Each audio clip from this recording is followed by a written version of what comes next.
last video lecture, we stopped saying how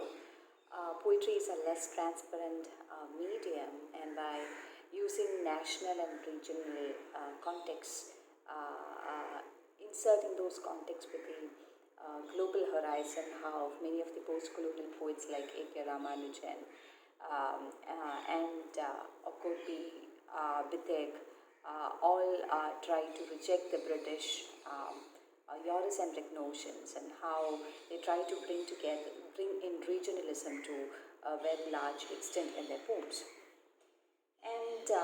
in this particular section, we would be looking at how many of the poets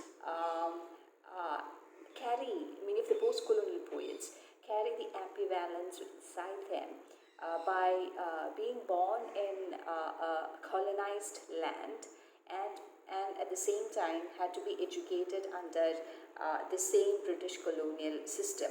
So this is actually something which made them grow up between the tension of two cultures, one culture which is imposed upon them and the other one which they have inherited. And maybe this is also one of the several reasons as to why, as Ramazani says, the poets, the post-colonial poets, are more protective. Protective in the sense because it is actually something which has helped to create certain literary poetic minds which can formulate or articulate images which will help to talk about the dualities, and how interestingly inventive and creative these poets are to by bringing in several images which talks about the ironies and ambiguities of in-betweenness, of this liminality. And this hybridity is actually something which is also a reason for the powerful metaphors which we find in many of the post-colonial poetry, according to Ramazani. And at the same time, he also says, when we say that this is something which is quite predictive, we should not really forget the violent history